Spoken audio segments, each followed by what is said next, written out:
오늘은 역대하 30장 1절로 6절 말씀 전하겠습니다. 먼저 30장 서론을 좀 전체를 아우르는 것을 말씀을 드린다면요.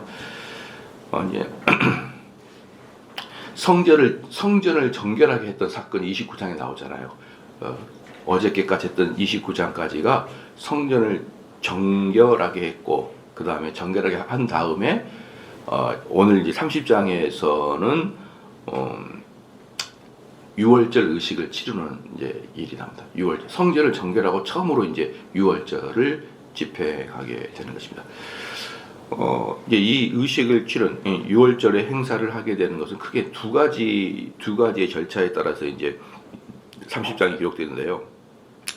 1절부터 12절까지는 6월절을 준비하는 과정을 쭉 보여줍니다. 6월절 준비하는 과정을 보여주는데 여기서 이제 뭐가 나오냐 그러면은 원래 6월절은 정월 14일, 즉 1월 14일에 6월절이 이루어져야 되는데 여기서는 1월 14일이 아니라 한 달 후인 2월 14일에 이루어졌다. 2월 14일에 이루어졌다. 왜 그러냐 그러면은 사실은 1월 14일 날이 6월절인데 그 율법에서도 그 6월절을 지키기가 어려운 상황도 있잖아요. 백성들이 부정한 상황에 처해 있다든지 아니면은 뭐 여러 가지 병이나 전제로 말미암아 6월절을 1월 14일 날 할 수가 없을 때 한 달 후인 2월 14일 날 해도 되는 그런 율법이 있어요. 그래가지고 히스기야가 1월 14일 날은 아직 촉박하다. 왜 촉박하냐 그러면은 제사장들도 아직 어제도 말씀드렸지만 제사장들이 회개가 늦어졌거든요. 제사장들이 회개가 늦어져 가지고 2월 14일 날로 하였다라고 하고 있고, 그다음에 이제 6월절 준비할 때 그 첫 번째는 어쨌든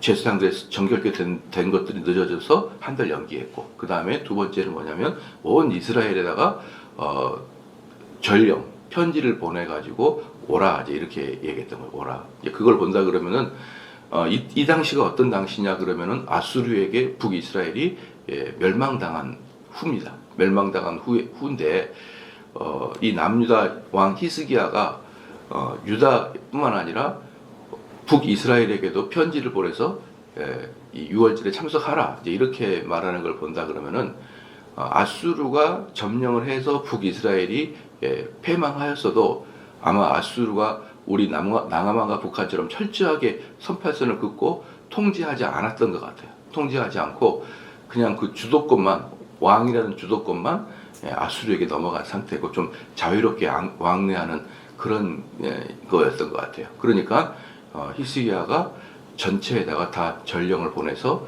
참여하라고 독려를 합니다. 그 다음에 이제 6월절 준비가, 그리고 또 6월절 준비 중에 또 하나가 뭐였냐면은 6절부터 12절이 이 보발꾼이에요. 6절에 보면 보발꾼이 나오잖아요. 보발꾼이 나오는데 이 보발꾼이라는 사람이 뭡니까? 이렇게 편지를 들고 돌아다니면서 쫙 읽어주는 것이, 동네를 돌아다니면서 읽어주는 이제 그러한 일들을 이제 했고, 그 다음에 이제 두 번째, 아까 첫 번째 6월절 준비가 1절 12절까지잖아요. 두 번째는 6월절의 행사가 집행되는 건데 그게 13절부터 27절까지가 집행되는 사건입니다. 집행 사건인데 여기서 부정한 백성이거든요. 부정한 백성들이 누구냐면 에브라임, 므낫세, 이사갈, 스볼론 이런 사람, 북이스라엘 사람들 중에서도 에브라임, 므낫세 이런 사람들은 아주 그 우상 숭배에 찌들어 있는 사람들이었어요. 근데 그 우상 숭배에 찌든 사람들이 6월절의 제사 음식을 그냥 아무렇게나 먹었던 것이죠. 아무렇게 먹었습니다. 근데 그렇게 아무렇게나 먹었던 이유는 뭐냐 그러면 이 백성들이 워낙에 6월절뿐만 아니라 일반적인 제사를 드리지 않아 가지고 개념 자체가 없는 거예요. 6월절에 또는 뭐 제사의 제물에 부정한 자가 손을 대고 뭐 이런 것들의 개념이 없기 때문에 그냥 먹었다는 것을 볼 수가 있어요. 그래서 이 북이스라엘 사람들이 얼마나 하나님을 경외하지 않고 섬기지 않았는지 그 역사가 얼마나 오랫동안, 그래서 사실은 북이스라엘 같은 경우는요, 사실은 그래서 이방이랑 똑같았습니다. 남유다가 봤을 때는 이방과 똑같았어요. 그리고 또 실제로 이제 아수르가 침공해가지고 북이스라엘에 이제 많이 들어와서 살지만 그 이전에도 아수르가 침공하기 전에도 북이스라엘은 이방인들이 아주 많이 살았던 거예요. 그렇기 때문에 그 이방인들과 사는데 아무런 문제가 없었던 사람들이 북이스라엘 사람들이었고, 왜? 여호와 하나님을 섬기는 게 없으니까 뭐 똑같은 거죠. 똑같은 거기 때문에 그렇게 살았던 과정들을 봤을 때 얼마나 북이스라엘 사람들이 개념이 없었냐라는 것을 보여주고 이제 있는 것이고요. 그 다음에 또 하나가 뭐냐면은 후반부 23절부터 27절까지 뭐가 나냐면 유월절을 일주일간을 더 연기를 하게 됩니다. 유월절 원래 일주일간이거든요. 근데 일주일을 더 해요. 왜냐 그러면 너무나 은혜가스럽고 좋았기 때문에, 너무 은혜스럽고 좋았기 때문에 이 사람들이 일주일간을 더 연장을 해서까지 유월절을 지켰다. 그걸 또 본다 그러면은 특별히 남유다 사람을 중심으로 이 유월절을 지키는 것을 얼마나 소원을 했느냐. 그러니까 지금 이 히스기야가 유월절을 지금 지키잖아요. 이 유월절 지키는 것은 엄청나게 오래간만에 지키는 거예요. 엄청나게 오래간만에. 심지어는 남북이 나눠진 다음에 남왕조 북왕조가 나눠진 이후에 제대로 유월절다운 유월절 지킨 게 이때가 처음이라고 볼 수가 있어요. 이때가 처음. 그러니까 이 역사 속에서만 배웠고 그런 유월절을 지킨다고 이제 생각하니까 경건한 자들이 너무너무 기뻤던 거죠. 그래가지고 일주일간 더 연장을 해서 드리는 사건이 여기에 나옵니다. 1절 보면요, 이제 그게 총체적인 글이고요. 1절 보면은 히스기야가 온 이스라엘과 유다에 사람을 보내고, 그 온 이스라엘이라고 말하는 것은 북이스라엘까지 다 포함하고 있는 거잖아요. 온 이스라엘과 그리고 유다, 특별히 구별하잖아요. 온 이스라엘과 유다를 구별해서 말하고 있는데 사람을 보내고 또 에브라임과 므낫세에 편지를 보내요. 예루살렘 여호와의 전에 와서 이스라엘 하나님 여호와를 위하여 유월절을 지키라 하니, 방금 말씀드렸던 것처럼 전체에다가 다 보내는 것이죠. 전체 다 보내가지고 지금 이제 히스기야의 마음속에는 지금 뭐가 있겠습니까? 우리가 비록 남왕조 북왕조 나눠 있지만 우리는 같이 통일을 해야 될 민족이다라고 있는 것이죠. 우리는 같이 통일을 해야 될 민족이다라는 것이 이제 있었습니다.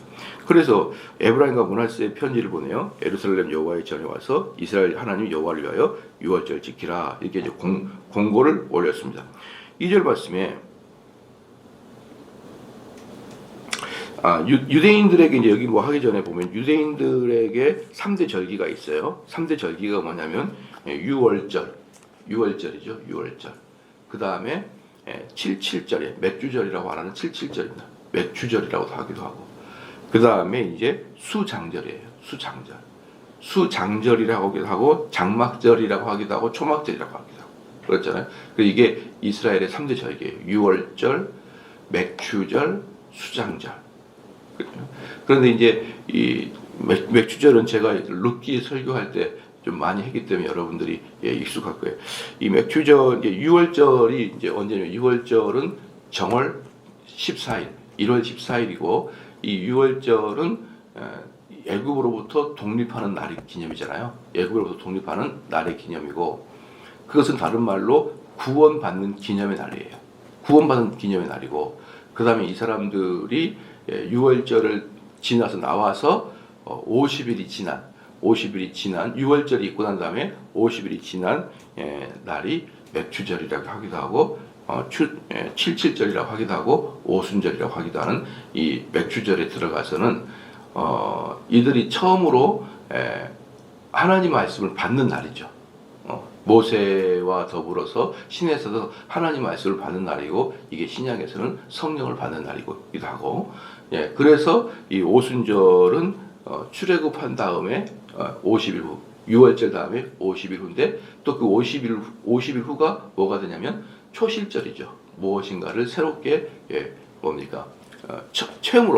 처음으로 수확하는 달이에요. 처음으로 수확하는 달.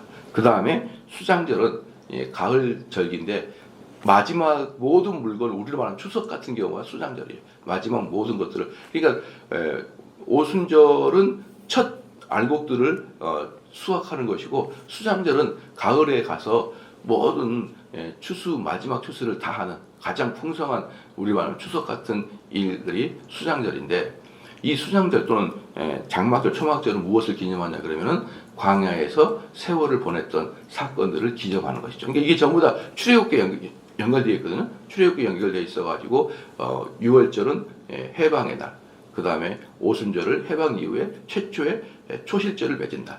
그 다음에 수장절은 마지막에 가을 추수를 대대적으로 하는 날. 이렇게 이제 출애굽으로 이제 구성되어 있는데 이제 그 중에서도 6월절 같은 경우는 농사와는 관계가 없어요. 6월절 같은 경우 농사와 관계가 없고 오순절과 수장절은 농사와 관계 있는 거잖아요. 그렇기 때문에 이게 출애굽과 관계가 돼 있어도 그냥 언뜻 본다 그러면요. 이 두 개는 추수에 대한 기쁨이에요. 추수에 대한 기쁨. 근데 6월절은 오직 구원에 대한 기쁨이란 말이에요. 그래서 훨씬 더 종교적인 영향이 커요. 종교적인 이미지가 6월절이 훨씬 크고 나머지 두 절기는 기쁨의 추석 같은 그런 기쁨의 절기이기 때문에 사실 완벽하게 종교적인 행위는 6월절 그 제사가 가장 종교적이라고 할 수가 있죠. 전혀 음식과 상관없는 국가의 독립, 더 나아가서 우리 기독교인으로 말한다면 구원받는 날에 대한 기쁨을 회고하는 날, 이 날이 6월절인 것입니다. 이렇게 해서 6월절은 3대 절기 중에서도 또 가장 중요한 그런 절기입니다. 그리고 6월절은 당연히 어린 양을 잡아서 문서주에 바르잖아요. 그게 예수님의 구속사역과 똑같잖아요. 그렇잖아요. 어린 양의 피를 문서주에 바른 사람마다 패스오버를 하잖아요. 그 문을 넘어갔다. 그래서 6월절 이렇게 이야기하잖아요. 6월절. 그래서 이게 신약에서 볼 때는 정확하게 예수님의 구원사역과 똑같은 것을 6월절에 말하고 있는 것이다 라는 것이죠. 그 다음에 그런 6월절을 지키라고 광고를 한 것이죠. 2절에 왕의 방백들과 예루살렘 온 회중과 더불어 의논하고 둘째 달에 6월절을 지키려 하였으니 이제 왕이 이렇게 모여서 방백들과 성의 방백들과 온 회중들과 더불어 회중들의 리더를 뽑았겠죠. 뽑아서 회의를 한 겁니다. 이렇게 우리가 6월절을 지켜야 되겠는데 1월 14일을 지키기에는 너무 촉박하다. 뭐 여러 가지가 있겠죠. 그 포발꾼, 6절 포발꾼들이 막 돌아다니는데 그 기간도 아주 촉박하고 그리고 그 포발꾼의 이야기를 듣고 그 모든 곳에서 예루살렘으로 오는 그 날짜도 촉박하고 또 더 나아가서 이 제사를 집례할 제사장들도 부족하고 그래서 우리가 모여가지고 한 달 이후로 연기를 하자라고 이제 하게 된 것입니다. 3절 말씀 이는 성결하게 한 제사장들이 부족하고 백성도 예루살렘에 모이지 못했으므로 그 정한 때에 지킬 수가 없었습니다. 그렇기 때문에 이 사람들이 제사장들이 계속 더디게 회개를 한 거예요. 어제도 제가 말씀드렸지만 레위 사람들은 신속하게 회개를 해가지고 그 일을 하는데 부족함이 없었지만 이 제사장들은 더디게 회개를 하였다. 그래서 제가 그 이유를 뭐라고 표현했습니까? 법원에서 판사들과 법원 그 공무원들 간의 차이는 법원 공무원들은요, 그 사실은 뭐라 그럴까요? 자신들의 사상은 별로 중요하지가 않아요. 뭐 법원 공무원들이 사상이 있어봐야 뭘 하겠습니까? 행정적인 일만 처리하는데 그렇잖아요. 이 사람이 A라는 사상이 있든지 이 사람이 B라는 사상이 있든지 상관없어요. 내려오는 공문을 그냥 정리하고 저장하고 그러는 일을 하는 건데 이제 실질적으로 이제 사상의 관계에서 아주 획기적인 변화하는 것은 판사의 재판에서 달라지는 거죠. 판사의 재판에 가면은 이 사람이 무죄인데 저 사람이 보면 아주 심각한 죄를 지고 있는 거예요. 무엇에 따라서 판사의 어떤 사전 지식과 어떤 사전 선입견에 의해서 바뀌어져 버리잖아요. 그렇기 때문에 진짜 중요한 것은 판사들의 업무이지 이 판사들의 업무를 보조하기 위해서 공무원들이 있는 거잖아요. 공무원들이 법원에서 뭔가 하는 게 아니고 그 재판이 잘 진행되도록 보조적 행정적 일을 하기 때문에 이 사람들은 판사들보다 훨씬 덜 중요한 일을 합니다. 물론 그들이 없으면 법원이 진행이 안 되지만 법원 전통적인 일을 하기 위해서는 판사 떠오르잖아요. 그렇기 때문에 이 판사들은 중요한 직무고 여기에 비해서 공무원들은 우리가 흔히 말하는 공무원은 영혼이 없다라고 말하잖아요. 무조건 위에서 내려오면 시키는 일 하는 게 공무원이잖아요. 그러니까 이 여기에서도 뭡니까? 우상 숭배를 쭉 했을 때의 제사장들과 법원 공무원들 생각해봐요. 그럼 제사장들은 그 사상 자체가 그 우상 숭배에 의해서 제사장을 했단 말이에요. 그런데 공무원들은 하나를 되는 것을 이렇게 기록하다 보니까 레위지파 사람이 공무원과 똑같단 말이에요. 그러니까 레위지파 사람들은 그래 여호와 하나님 바꿀게 쉽게 바꿔요. 근데 제사장들은 못 바꿔요. 이게 못 바꿔요. 그래서 아무리 바꾸라고 해도 안 되니까 그것을 기다리면서 계속 재촉하고 기다리면서 한마디로 우리로 말한다면 뭐라 할까요? 옛날에 80년대 데모하는 사람들이 감옥 갔어요. 그럼 나올 때 뭘 써요? 전향서를 써야 돼요. 전향서. 데모하다가 감옥 간 사람들이 나올 때는 전향서를 써야 되는데 뭐 밑에 있는 애들은 나갈게요. 전향서 쓸게요. 나오는데 뭐 우두머리 애들은 전향서 쓰기가 어렵잖아요. 그런 거랑 똑같은 거예요. 제사장들이 전향서를 안 쓰는 거예요. 자기가 여호와 하나님께로 돌아선다는 전향서를 안 쓰는 거예요. 그러니까 그 사람들에게 일을 시킬 수 없잖아요. 그래가지고 계속적으로 이게 미뤄지고 있다는 것을 보여주고 있는 것이에요. 그래서 그렇게 말을 하니까 4절 말씀에 왕과 온 회중들이 이 일을 좋게 여겨 그게 합당하다고 생각하는 것이죠. 그게 합당하다고 생각하는 것입니다. 여기서도 보면은요, 잘 나타나는 게 뭐냐면 히스기야가 이렇게 하면 좋겠다고 하지 않고 합리적으로 회의를 해요. 회의를 사람들한테 보여주고 이런 상황인데 우리가 어떻게 하면 좋겠냐 이렇게 회의를 하는데 보면은 역시 유대의 왕들은 독재자는 아니었다라는 걸 볼 수 있어요. 다른 이 당시의 왕들은 다 독재자죠. 다 독재자인데 이 유대의 왕은 독재자일 수가 없죠. 왜? 이 왕 위에 율법이라는 법이 있으니까. 율법이라고 법이 얼마나 21세기랑 똑같아요. 대통령 위에 대통령은 무엇을 지배를 받습니까? 율법의 지배를 받는다고. 율법의 지배. 법의 지배를 받잖아요. 우리나라가. 그런데 중국과 같은 경우는 어떻습니까? 모든 법과 모든 국가 위에 뭐가 있는 거예요? 당이 있잖아요. 당. 공산당이라는 당이 있지 않습니까? 그 당에서 정말 뭐라 그럴까요? 밑보이면 하루아침에 거지가 되는 게 중국이에요. 중국. 여러분 혹시 마윈이라고 아시죠? 마윈. 알리바바의 사장. 중국에서 최고의 그 사장이었던 마윈이라는 알리바바. 지금은 어디 숨어 있는지도 몰라요. 어디 뉴스 보니까 일본에서 지낸다고 그러던데요. 최고의 중국의 어떤 뭐라 그럴까요? 재벌에서 갑자기 알거지가 됐어요. 알거지가. 그것은 어디서 가능하냐? 중국서 가능해요. 한국이나 무기국에서 불가능합니다. 합법적인 법을 어기지 않는 이상, 정확한 법을 어기지 않는 이상, 대통령에게 밑보였다고 해서 하루아침에 어디 대마도에 가서 짱밖에 살거나 이럴 수는 없는 거예요. 이게 바로 뭐냐 그러면 아무리 대통령이라도 그 위에 법이 딱 지배라고 있잖아요. 법이. 그럼 모든 사람이 이 법의 지배를 받아야 되는데 중국은 안 그래요. 이 법 위에 공산당이 있고 공산당 위에 누가 있냐면 시진핑이가 있는 거예요. 왜냐 그러면은 시진핑이 이제 일당 독재가 아니라 1인 독재 체제로 완전히 구치를 했기. 그렇기 때문에 여러분 중국은요 무서운 국가입니다. 여러분.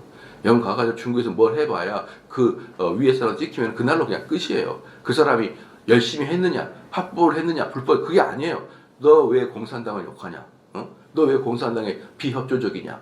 이렇게 해가지고 그냥 한 방에 보내는 게 여러분 중국입니다. 여전히 우리가 옛날에는 중국은 이상한 사람이 살고 무서운 사람이 산다고 생각해가지고 딱 개혁 개방을 해가지고 중국 가니까 중국도 잘 사네 이렇게 생각했던 게 겨우 20-30년 전이에요. 30년 전만 해도 중국은 가면 무서운 국가라고 생각했어요. 근데 30년 동안 잘 다니니까 중국이 괜찮은 것 같죠? 여러분 그거 아니에요. 중국은 여전히 공산국가고요. 중국에서는 공산당이 법 위의 법이에요. 법 위의 법. 그런데 여기서는 수천 년 전에 어때요? 왕이 지배하는 게 아니라 왕 위에 율법이 지배한다고요. 그러니까 얼마나 이스라엘 나라는 선진화되어 있는 나라입니까? 그러니까 왕이 함부로 얘기하는 게 아니라 불러 모아서 민주적 절차에 따라서 이야기를 나누는 거예요. 이렇게 하면 어떻게 돼요? 그래서요, 참 우리나라 같은 경우도 어떻습니까? 우리나라 같은 경우도 민주사회를 경험하는 기간이 우리가 이제 흔히 말하고 있기를 1987년도부터 민주사회가 형성됐다고 생각하죠. 몇 년 안 되는 거예요, 우리나라도. 몇 년 안 돼. 대통령, 최고 권력자에 의해서 모든 게 밑보이면 하루아침에 제거가 되는 게 우리나라였단 말이죠. 그런데 저희 교회 출판사에서 지금 번역하고 있는 게 뭐냐면 사무엘 러더포드라고 해가지고 스코틀랜드의 최고의 저자, 최고의 장로교의 저자, 사무엘 루더포드인데요. 그 사람이 렉스라는 책을 썼어요. 렉스. 최고의 책인데 사무엘 루더포드 제일 중요한 책이 렉스인데요. 그게 뭐냐면 왕의 법의 지배예요. 왕의 법의 지배. 그 책이 청교도 당시에 그 국가관이거든요. 너무너무 좋아요, 그 책은. 그런데 그 책이 이제 우리나라에서 번역이 안 돼서 우리가 번역을 하고 있는데요. 벌써 청교도 시대 때만 해도요, 왕한테 법의 지배를 받으라고 해요. 렉스란 말이에요. 왕에게 법의 지배를 받으라고 그런다. 그러니까 우리는 이런 이스라엘, 이런 서양인들에 비해서 훨씬 뭐가 딸려있다? 민주사회적 정의가 훨씬 딸려있어요. 왜? 우리 87년도부터 민주국가였으니까. 우리나라도 여전히 그래서 민주국가로서는 아직 민도가 낮을 수밖에 없는 거예요. 그 서양들은 벌써 500년 전부터 민주사회가 뭔지, 또 여기 성경의 이스라엘 사람들은 몇천 년 전부터 법의 지배를 받고 있는 이스라엘 백성. 그래서 그 민도들 자체가 여러분 전혀 다릅니다. 우리는 한국 사회 생활하니까 잘 모르지만 그래도 서양인들의 민주사회의 개념에 비하면 많이. 그 중에 하나가 뭐냐면요. 서양인들이 왜 민주사회에 대해서 우리가 훨씬 안 쓰냐면 정치인들이 내가 너희들의 세금을 깎아줄게. 내가 너희들에게 뭐 청년 배당금을 줄게. 이것 때문에 투표 안 해요. 국가에서 아무리 청년 배당금 준다고 해서 그 사람한테 투표 안 해줘요. 어차피 그건 내 돈이라고 생각해가지고. 근데 우리는 어떻습니까? 젊은이한테 배당금 줄게. 또 이렇게 시집 안 간 싱글에게 싱글페이 줄게. 이렇게 하게 되면 저 사람 하게 된다 그러면 우리 주머니에 돈이 들어오겠구나. 그럼 그걸 찌르어요. 우리는 그 사람의 정책이나 그 사람의 인간됨이 아니라 무엇을 해줄게. 그럼 찍는단 말이에요. 그게 민도가 낮다는 뜻이에요. 근데 서양은 무엇을 해줄게 해가지고 안 해요. 한번 이런 적이 있었어요. 스위스에선가 젊은이들에게 실업자 수당을 1인당 300만 원씩 준다고 했어요. 그 사람 떨어졌어요. 그때 뉴스가 상당히 우리는 충격적이었어요. 젊은이들에게 300억씩 주겠다. 왜? 청년 실업수당으로. 탈락. 그 우리는 어때요? 한 젊은이들 매달 100만 원 주겠다. 찍어줘 버리죠. 이게 바로 민도라는 뜻이에요. 민도는 정치인들이 돈 가지고 투표권 못 가져가도록 하는 게 민도예요. 근데 아직 우리는 어때요? 부족하다니까요. 이게. 부족하다고요. 그래서 우리는 훨씬 많이 배워야 됩니다. 여러분 자유민주주의 산 것 같지만 아직 우리는 자유민주주의를 받아들이기에는 민도가 높은 민족은 아니다. 왜? 87년도에 그때부터 민주화가 시작이 됐으니까. 자, 봅시다. 그래서 이게 이제 이렇게 4절 봤어요. 5절 봤어요. 드디어 왕이 명령을 내려 브엘세바에서부터 단까지. 브엘세바의 단까지 뭡니까? 솔로몬 시대 때까지 우리나라 전체를 이야기할 때 브엘세바가 맨 아래고 단이 맨 위라고 했잖아요. 그래서 이것을 말할 때는 한라에서 백두까지예요. 브엘세바가 한라, 백두는 단. 그래서 우리말 할 때 한반도 전체를 이야기할 때 한라에서 백두까지라고 말하듯이 솔로몬 당시까지, 즉 남북이 통일되어 있을 당시까지는 이스라엘 전체를 이야기할 때는 브엘세바에서 단까지가 이렇게 합니다. 그러니까 이스기야는 어때요? 남북으로 나눠진 왕으로서는 최초로 브엘세바에서 단까지를 자기의 권한에 두고 있다라고 이야기하고 있는 것이죠. 실질적으로 북쪽에 권한이 있지는 않았겠죠. 왜? 아수르가 지배를 하고 있었으니까. 그러나 정서적으로, 영적으로 또는 물리적으로도 북쪽까지 갈 수가 있었던 것이죠. 그래서 거기에 있는 모든 백성들아, 우리는 다 한민족이다. 한민족이니까 전부 다 와서 제사를 드려라. 이렇게 이제 얘기했던 것이죠. 브엘세바에서 단까지 온 이스라엘 공포하여 일제히 예루살렘에 와서 이스라엘 하나님 여호와의 유월절을 지키라 하니 이는 기록한 규례대로 오랫동안 지키지 못하였습니다. 이 오랫동안 지키지 못하였다는 것은 아까도 말했지만 남과 북이 나눠진 르호보암과 여로보암 시대 때부터 솔로몬이 끝난 다음부터 솔로몬 바로 죽자마자 남과 북이 나눠졌잖아요. 그죠? 그때부터 지금까지 제대로 유월절이 지켜진 적이 없었어요. 제대로.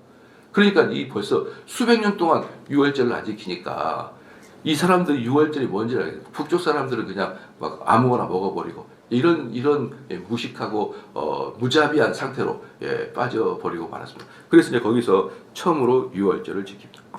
우리도 그러잖아요. 우리 교회도 지금 처음으로 하고 있는 게 뭐예요? 다른 교회에서 하지 않는 시편 찬송하고 있잖아요. 시편 찬송을 하고 있는 것은 우리나라로만 봐서는 130년 기독교 역사상 최초죠. 기독교 역사상 최초로 시편 찬송을 부르고 있는 교회인 것이죠. 이게 처음에는 어려울지라도, 그래서 시편 찬송에 대한 개념이 없을지라도 이 시편 찬송의 맛을 들이기 시작한다 그러면 그 아주 진국이 나오는 것이죠. 진국이. 그 다음에 6절 말씀, 포발꾼들이 왕과 방백들의 편지를 받아 가지고 왕의 명령을 따라 온 이스라엘과 유다에 두루 다니며 전하니, 이 포발꾼이 뭐냐면 하여튼 우리로 말하면은 파발마, 굿파발할 때 파발마. 그래서 말을 타고 다니면서 마패를 보여주면서 그 사또한테 가가지고 막 보여주는 거예요. 방을 붙여가지고 봐라, 우리가 언제 다 예루살렘에 모이겠다. 이렇게 전체를 돌아다니면서, 이게 우리로 말하면 파발꾼, 여기서 보발꾼, 이렇게 이야기를 하는 것이에요. 그래서 가서 온 이스라엘을 돌아다니면서 대자보를 붙이면서 그들을 오게 했습니다. 왕의 명령을 따라 온 이스라엘과 유다에 두루 다니며 전하니, 여기서도 보면은 온 이스라엘 두루 다니잖아요. 왕의 사신이 말을 타고 두루 다니는 거예요. 그러니까 아수르가 지배를 해도 느슨하게 하는 것 같아요. 그러니까 아수르라는 나라가 어떻습니까? 전체 뭐랄까, 제국이잖아요. 그러니까 팔레스타인만을 점령하고 있는 제국이 아니라 전체를, 그 지역을 지배하고 있기 때문에 이런 팔레스타인 같은 조그만 나라들까지 타이트하게 감독을 하지 못하는 거예요. 그냥 우리로 말하면은 뭐라 그럴까요? 일제 시대 때도 저기 총독부가 있어도 똑같이 살잖아요. 만주도 갔다가 오고 개성도 갔다 오고 똑같이 살잖아요. 그런 개념인 거죠. 그러니까 일제가 지배를 하고 있어도 남북으로 왔다 갔다 하는데 지장은 없잖아요. 그것처럼 유다가 남부로 왔다 갔다 하면서 모든 곳에 대자보를 붙이고 실질적으로 이제 왕의 그 지배권이 그래도 있더라 이 말이에요. 그래서 유다에 두루 다니며 전하니 일러스되, 이스라엘 자손들아, 너희는 아브라함과 이삭과 이스라엘의 하나님 여호와께로 돌아오라. 그리하면 그가 너희 남은 자 곧 아수르 왕의 손에서 벗어난 자에게로 돌아오라. 여기서 이제 보발꾼이 좀 우리로 말하면 대자보를 붙인 것과 다른 게 뭐냐면, 그 지역에 찾아가서 공문을 보내고 사람들을 모아서 설교를 했던 것 같아요. 설교 다 모아가지고 우리는 이런 민족이고 이래서 우리는 이렇게 모여야 되고 왜 우리가 이렇게 아수르에게 당했는지를 이야기하는 설교를 하면서 대자보를 붙이고 왕에게 공문서를 보내고 이러면서 돌아다녔던 것이 보발꾼입니다. 왜 이렇게 이제 그냥 왕이 지역 사람에게 문서만 보내지 않았느냐? 이 사람들 마음에 이 감화 감동을 붙들어야 되니까. 이거랑 비슷한 사건이 그거잖아요. 종교개혁이 결정적으로 일어나게 된 사건 중에 하나가 그 면죄부를 판매하는 거였잖아요. 면죄부를 판매할 때 어떤 일이 발생했냐 그러면요, 그 로마의 그 베드로 성당을 건축하기 위해서 돈이 엄청나게 필요했습니다. 돈이 엄청나게 필요했는데 그 돈을 대신 지불해줄 영주에게 내가 돈을 지불하겠습니다. 그 베드로 성당을 내가 지었는데, 지금 로마에 가면 있잖아요. 베드로 성당 지을 때 내가 돈을 내겠습니다. 그런 영주가 있어요. 영주. 내가 돈을 내겠습니다. 그럼 그 영주에게 그 로마 교황은 사제 직분까지 줍니다. 교구장 같은 직분을 줘요. 그러면 너가 그 전체의 교구장이 되라. 우리로 말한다 그러면 어떤 거냐 그러면, 건축을 하는데 그 도에서 큰 돈을 내가지고 그 서울에 있는 청와대를 다시 다 지어주겠습니다. 그러면은 우리로 말한다면 그 경기도 일산 그 너희 시장, 너가 시장도 되지만 이제부터는 그 전체 종교의 지도자가 되라. 이렇게 종교 지도성을 주는 거예요. 근데 지금의 종교하고 그 중세시대의 종교 달라요. 중세시대 종교는 실질적 권력과 연관되어 있습니다. 그러니까 우리로 말한다 그러면 행정법과 입법권을 다 주겠다는 거예요. 그러니까 이 당시에 어떤 그 영주 하나가 내가 다 짓겠습니다 라고 해준 거거든요. 그게 누구였냐 그러면 작센 지역 바로 옆에 있는 영주가 그렇게 한 거예요.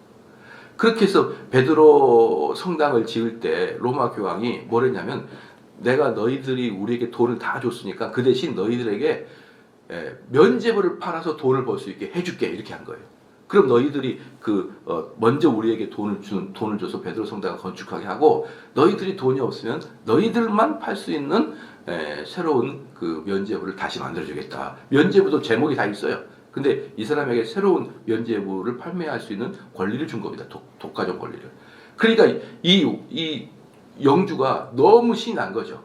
너무 신이 나가지고 이것을 판매하려고 할 때 그때 누가 있었냐면 테젤이라는 신부가 있었는데 이 사람이 입이 황금입이에요. 황금입. 그래 가가지고 설교만 하면은 막 돈이 막 따발로 들어오는 사람이 이 테젤이라는 사람인데 그 테젤이 모든 동네를 돌아다니면서 설교할 때 테젤이 앞에서 붙여있던 그 여기가 이제 강대상이 여기 헌금함이에요. 헌금 앞에 딱 붙어있는 게 뭐냐면 당신의 딸랑 소리가 당신의 부모를 지옥에서 천국으로 올려갑니다. 돈을 금화나 은화를 딱 넣으면 딸랑 소리 나잖아요. 그 딸랑 소리가 당신의 부모를 지옥에서 천국으로 올라가요. 이 대자보를 붙이고 다녀요. 대자보 붙이고 다니면서 모든 사람들에게 감화 감동을 주는 거예요. 얼마나 설교 잘했던지. 그래가지고 막 돈을 끌어모으는 게 이 테젤이었었는데 그 테젤을 루터가 딱 보면서부터 종교 개혁이 시작이 되는 거거든요. 그러니까 그때 당시 보세요. 이랑 이 보발구가 똑같아요. 그냥 광고만 붙이는 게 아니라 가서 사람들을 감화 감동을 시키고 설득을 해가지고 모든 사람들을 예루살렘으로 불러 모으는 일을 했던 게 바로 보발군입니다. 그만큼 어떤가요? 그만큼 사람들이 유월절, 제사, 하나님 이런 개념이 아무것도 없었어요. 그래서 우리는요 가끔가다 이렇게 생각할 수 있죠. 이스라엘이라는 나라는 전통적으로 여호와 하나님을 섬기는 그런 국가다고 생각할 수 있지만요, 실제로 여호와 하나님을 섬기는 나라가 섬기는 기간이 오히려 적어요. 많은 시간은 우상 숭배하고 여호와 하나님이 있는지 없는지도 모르고 살아갔던 수많은, 지금 여기서 히스기야 때까지 보십시오. 이게 바로 남과 육이 나눠진 지 몇백 년이 지난 후인데도 유월절 행사가 처음으로 이루어지잖아요. 그 유월절 행사가 뭔지도 모르니까 모든 곳을 돌아다니면서 이 사람들이 말 타고 돌아다니면서 설교해야 되고, 아까 말했던 루터 시대 태제처럼 돌아다니면서 막 광고 붙여야 되고 붓도 돼야 되고, 그래야 겨우 어떤 일이 발생합니까? 그래야 에르사렘에 오는 거예요. 그러니까 이제 다음 시간에 말씀했지만 에르사렘 와서 유월절을 지켜보니 이게 보통 은혜가 되는 게 아니에요. 너무너무 좋아가지고 왜 우리가 이런 걸 지키지 못했을까라고 하면서 일주일 더 연장하게 돼가지고 히스기야 때 종교개혁의 꽃이 활짝 피게 되게 됩니다. 기도하시겠습니다.